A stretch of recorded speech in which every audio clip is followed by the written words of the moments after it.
الحمد لله رب العالمين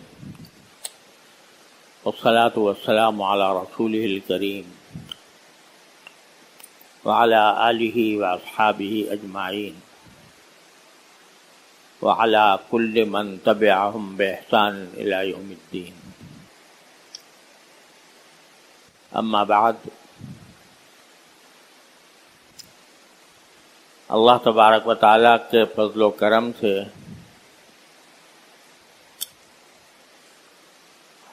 حضور نبی کریم سرور دو عالم صلی اللہ علیہ وسلم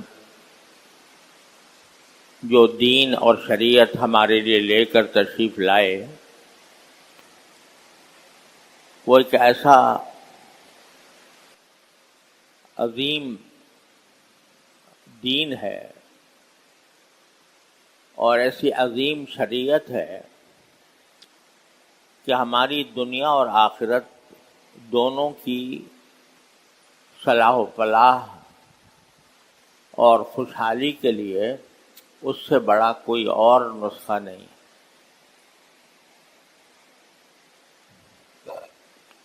اس بات کو ہم کہتے تو بار بار ہیں، لیکن اس کی تفصیلات بے شمار ہیں.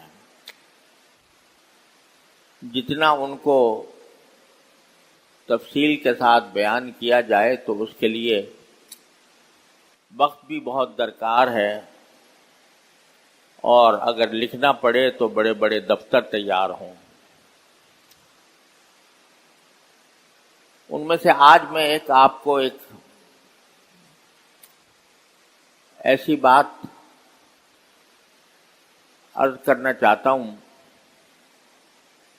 جو رسول کریم سرور دو عالم صلی اللہ علیہ وسلم کے ارشاد پر مبنی ہے. ہم اور آپ جو پیدا ہونے کے بعد اپنی پوری زندگی گزارتے ہیں، تو آپ دیکھیے کہ ہمارا جو جسم ہے، سر سے لے کر پاؤں تک، اس جسم میں کتنے جوڑ ہیں، کتنی رگیں ہیں، کتنی نسیں ہیں، کتنے پٹھے ہیں، کتنے گوشت ہیں.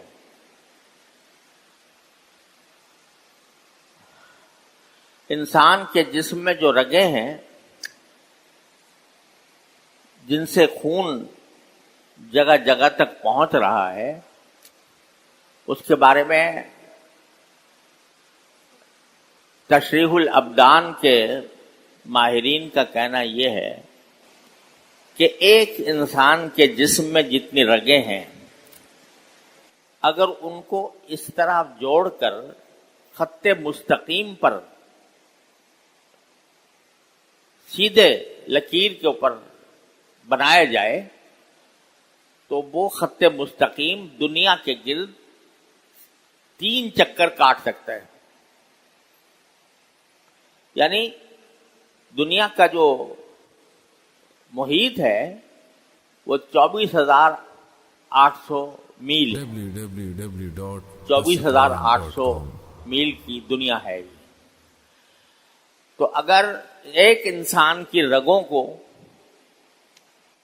وہ ایک لکیر کی اس طرح باندھا جائے جیسے ایک زنجیر باندھی جاتی ہے، چھوٹی بڑی ساری رگیں ملا کر، ایک انسان کی رگیں دنیا کے گرد 3 چکر کاٹ سکتی ہیں. جس کا مطلب یہ ہوا کہ تقریباً 75,000 میل میں پھیلی ہوئی ہیں وہ رگیں ایک انسان کے جسم. تو ایک اللہ تعالیٰ نے جو یہ ہمارا جسم بنایا ہے، یہ ایک مستقل کائنات ہے. یہ مستقل اللہ تعالیٰ کی تخلیق کا ایک عظیم مظہر ہے. اس کی ہر چیز عجوبہ ہے، اس کی ہر چیز حیرت انگیز ہے. اس کے تمام اعضاء کو دیکھیے، ایک ایک عضو، اس کے تفصیلات میں آپ جائیں تو وہ ایک پوری کائنات نظر آئے گی. آنکھ کیا اور ناک کیا اور کان کیا اور جسم کے دوسرے حصے کیا، ایک مجلس میں ان سب کی تفصیل بھی بیان نہیں ہو سکتی۔ لیکن جہاں تک جوڑوں کا تعلق ہے، جیسے یہ کوہنی کا جوڑ ہے، یہ ہاتھ کے جوڑ ہیں یا گھٹنے کا جوڑ ہے، یا تو یہ کہا جاتا ہے کہ 365 جوڑ ہیں انسان کے جسم میں، 365 جوڑ ہیں۔ اللہ تعالیٰ نے ان کی حفاظت کا انتظام کیا ہوا ہے، ان جوڑوں کی۔ آپ دیکھتے ہیں کہ اگر کسی وقت میں آدمی کوئی حادثے کا شکار ہو جائے، کوئی ایک جوڑ بھی، گھٹنے کا جوڑ ہے، یہ جوڑ اگر اپنی جگہ سے ہل جائے تو انسان چلنے کے قابل نہیں رہتا۔ ہاتھ یہ حرکت کر رہا ہے کس طرح کہ اس میں جو جوڑ ہیں ان کے اندر اللہ تعالیٰ نے یہ لچک پیدا فرمائی ہے کہ آپ جب چاہو اس کو کھول لو، جب چاہو اس کو بند کر لو۔ اور وہ جوڑ ہی ہیں جو کام دے رہے ہیں۔ اگر کسی وقت کسی حادثے کا شکار ہو جائیں تو یہ ہاتھ کھول بھی نہیں سکتے، یا اگر بند ہو گیا تو بند نہیں رہے گا، کھول جائیں تو کھولا رہے گا۔ اللہ تبارک و تعالیٰ نے یہ جوڑ جو 365 جوڑ ہیں جسم میں، انسان کے جسم میں، ان کی حفاظت کے لیے اللہ تبارک و تعالیٰ نے فرشتے مقرر کیے ہوئے ہیں۔ ہر جوڑ کی حفاظت کے لیے ایک فرشتہ مقرر ہے۔ فرشتہ جس صورت میں بھی ہو، یعنی اللہ تعالیٰ کا کارندہ ہے جو ان جوڑوں کی حفاظت کرتا ہے۔ تو رسول کریم سرور عالم صلی اللہ علیہ وسلم نے یہ ارشاد فرمایا کہ جب اللہ نے تمہارے ہر جوڑ کے اوپر اس کی حفاظت کا انتظام کر رکھا ہے، کوئی کارندہ مقرر کر رکھا ہے جو اس کی حفاظت کرے، کبھی کبھی ایسا ہوتا ہے کہ کسی کے ساتھ کوئی حادثہ پیش آ گیا تو وہ اللہ تعالیٰ کی تقدیر سے ہے، لیکن عام طور پر وہ جوڑ کام کر رہے ہیں، اپنی اپنی جگہ پر ٹھیک ہے، صحیح سلامت ہیں، وہ اللہ تعالیٰ کی حفاظت میں ہے۔ تو رسول کریم صلی اللہ علیہ وسلم نے ارشاد فرمایا کہ جب اللہ نے تمہارے جوڑوں کی حفاظت کا یہ انتظام کیا ہے تو پھر ہر جوڑ پر ہر روز ایک صدقہ واجب ہے۔ اللہ تعالیٰ کے اس نعمت کی شکر میں انسان کو چاہیے کہ وہ اگر اس کے 365 جوڑوں کی آج حفاظت ہوئی ہے تو دن میں کم از کم 365 صدقے کرے۔ اب 365 صدقے کیسے کرے؟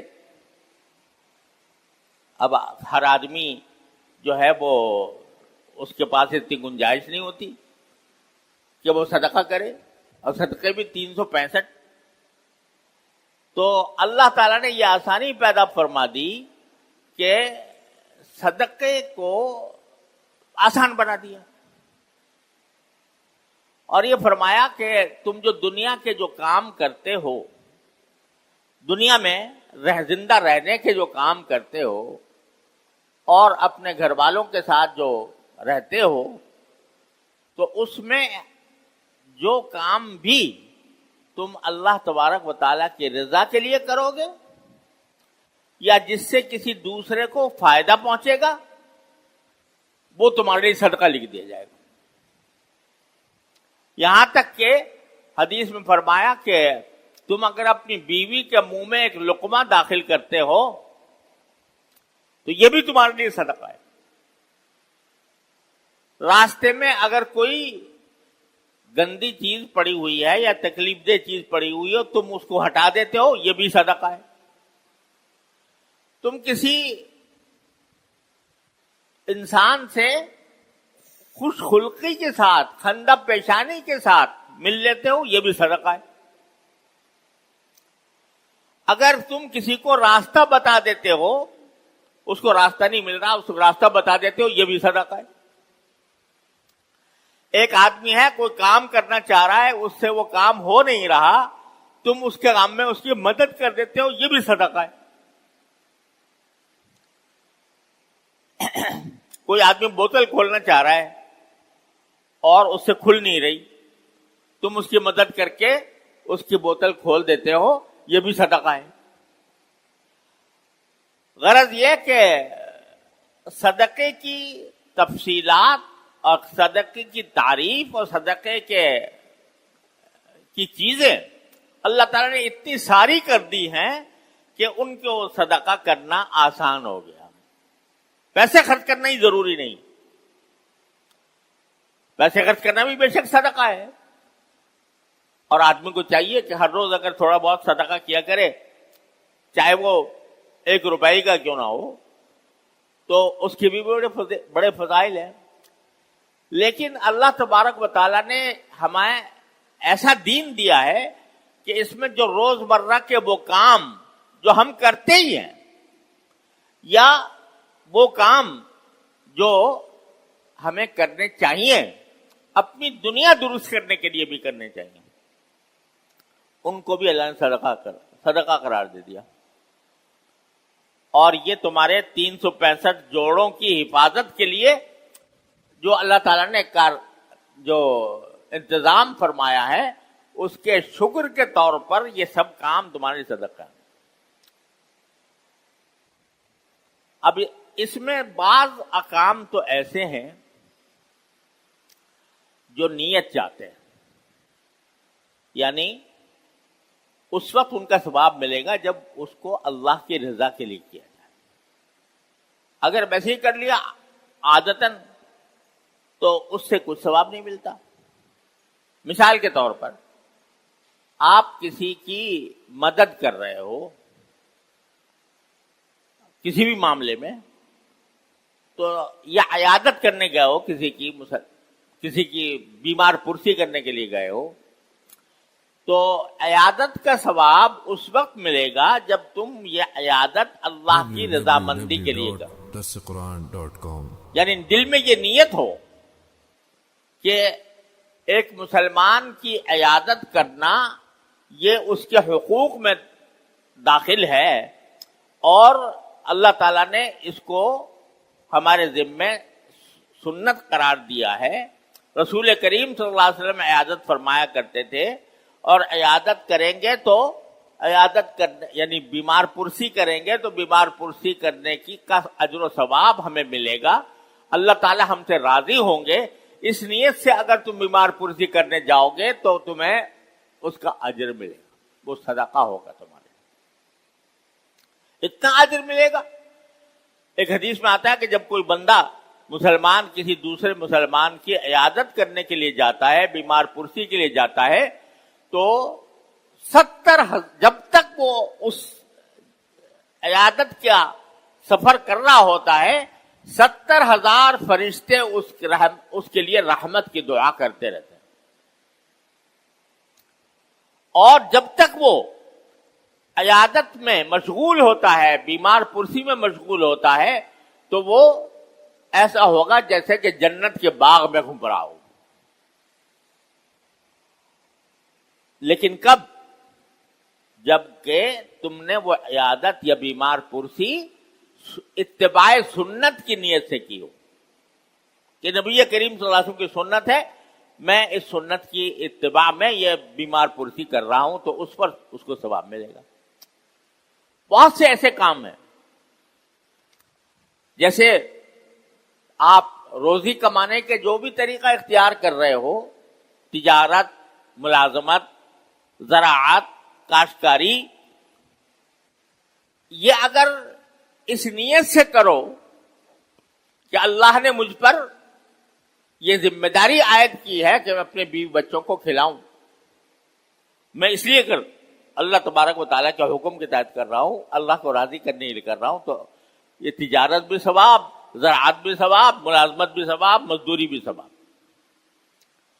تو بہت سے کام تو ایسے ہیں کہ جن پر ثواب ملنا اور جن کا صدقہ بننا انسان کی نیت پر موقوف ہے، کہ جب وہ نیت کرے گا تو ثواب ملے گا، نیت نہیں کرے گا تو نہیں ملے گا۔ انما الاعمال بالنیات، اعمال پر ثواب اس وقت ملتا ہے جبکہ نیتوں کے ساتھ۔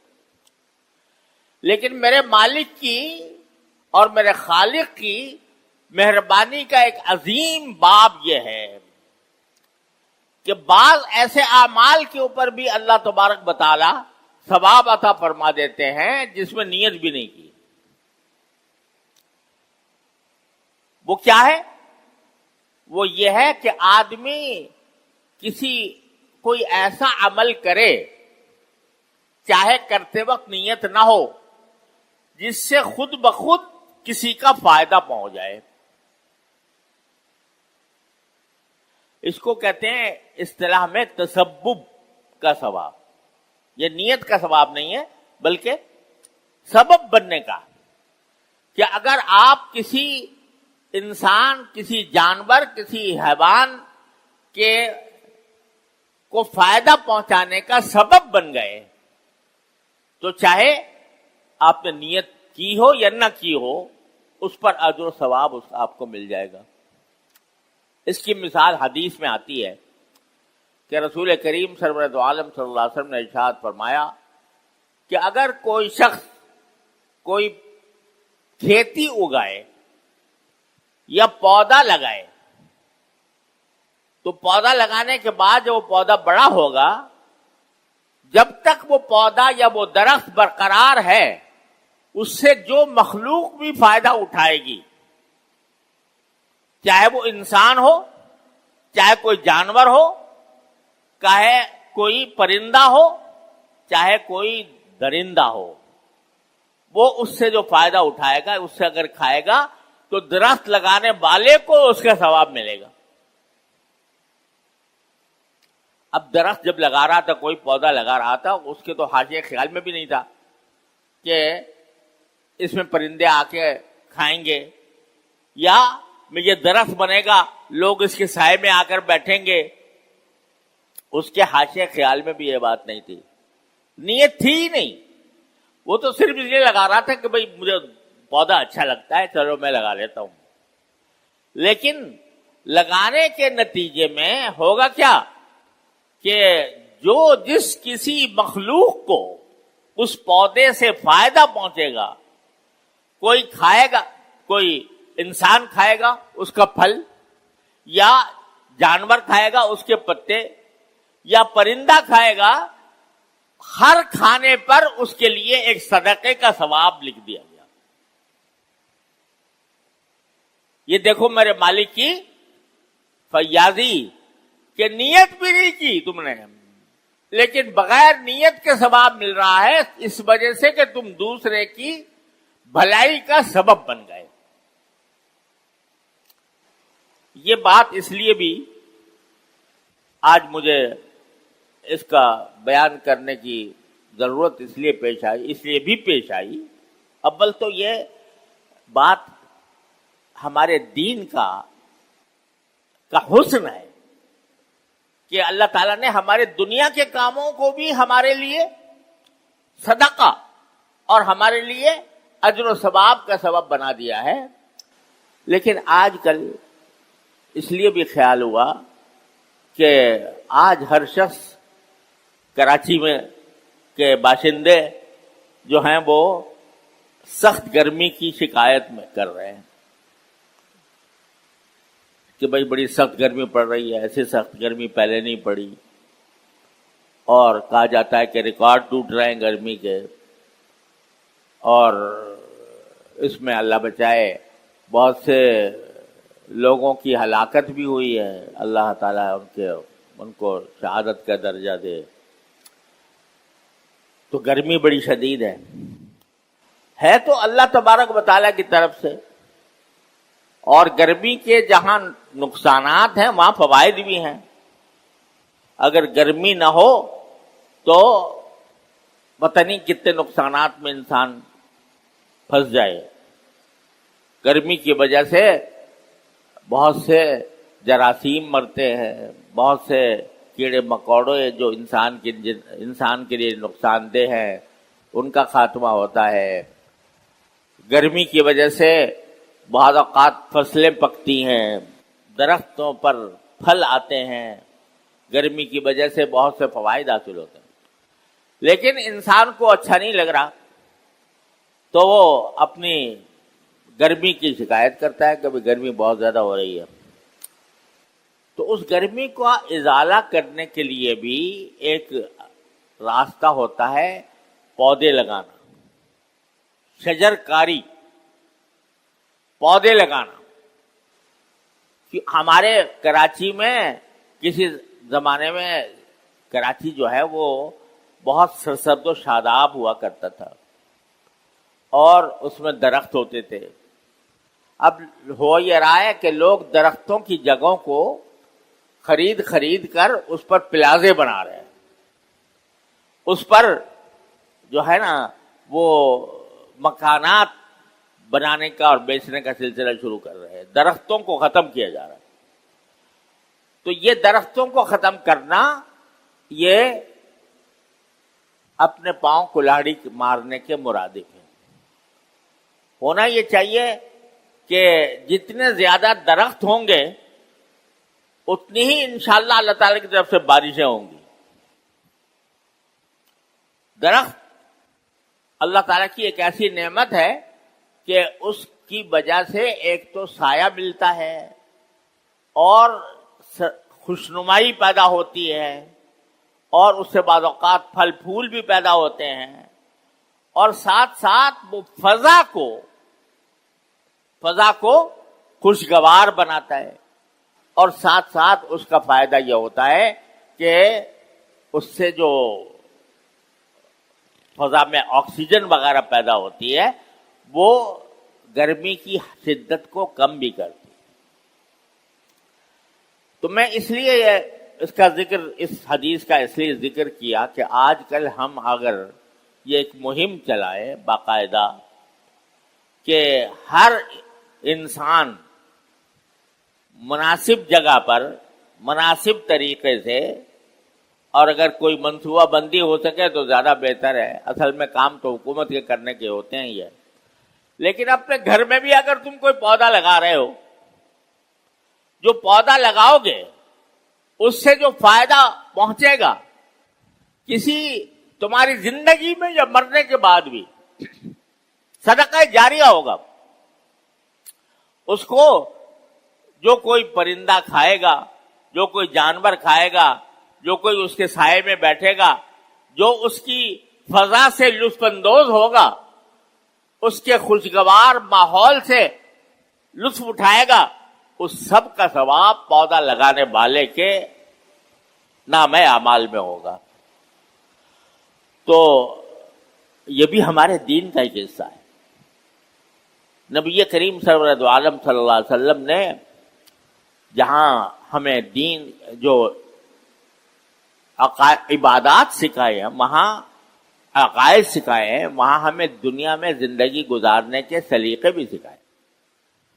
اور اس لیے یہ بھی آپ ہی کا ارشاد ہے جو میں نے آپ کو سنایا کہ جو پودا لگاتا ہے یا کھیتی کرتا ہے اور اس سے کوئی جانور یا کوئی پرندہ یا کوئی انسان جو کوئی فائدہ اٹھاتا ہے، وہ پودا لگانے والے کے حساب میں لکھا جاتا ہے، نام اعمال میں لکھا جاتا ہے، نیکی لکھی جاتی ہے، صدقہ لکھا جاتا ہے. اور صدقہ جاریہ کی بہترین صورت ہے.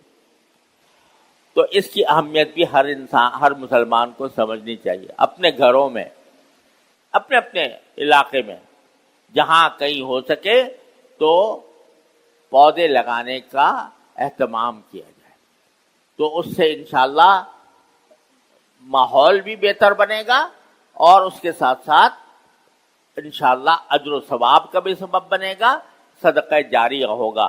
جب تک کوئی فائدہ اٹھاتا رہے گا آپ کے نامہ اعمال میں اضافہ ہوتا چلا جائے گا. اللہ تبارک و تعالیٰ اپنے فضل و کرم سے ہم سب کو اس کی توفیق عطا فرمائے. www.darusquran.com